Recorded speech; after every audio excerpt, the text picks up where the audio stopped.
Here is how we can move photos to OneDrive on the Android device. Let me fully guide you through it and explain the whole thing. If it's your first time on Foxtecc, definitely subscribe so you don't miss videos like this one. So the prerequisite or condition is that you already have the OneDrive app downloaded on your device. So you can look it up on your phone, or if not, just go to the Play Store and then download it. So once you get it, you get inside and you then have to sign in with your Microsoft account so you can access your files and everything is going to be right here. So there are now two ways how you can move photos to OneDrive.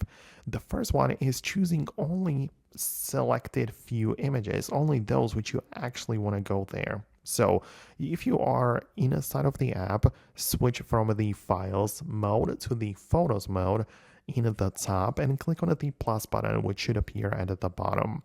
You can now click on upload and it's going to move you over into your files page. So you can filter it by the images right there and only pick the images that you want. Right, so you can choose one image, it's going to click on or it's going to upload it to the storage. It might take a while, but eventually it's going to appear there and you can then just, have it stored, access it on other places because it's stored on the cloud. However, at the top, and that is the second option, it is telling me that the camera backup is off. It's also telling me about it when I go to the left panel and expand more information about myself. It is again telling me that a camera backup is turned off and I can turn it on to automatically back up my photos and videos.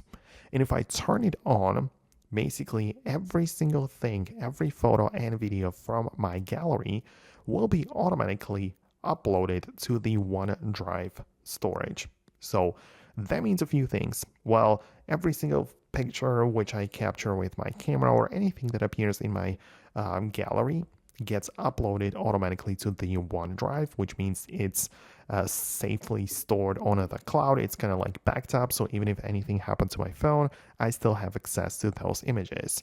On the other hand, you should also know that by default, we only have 5 gigabytes of storage available. And if you enable the backup, it's very likely that you're going to fill up the storage real quick.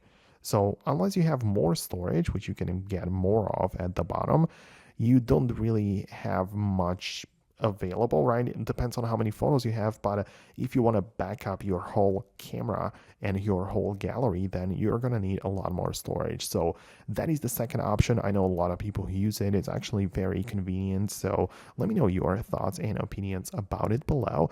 Thanks a lot, and I'm going to talk to you later in the future uploads.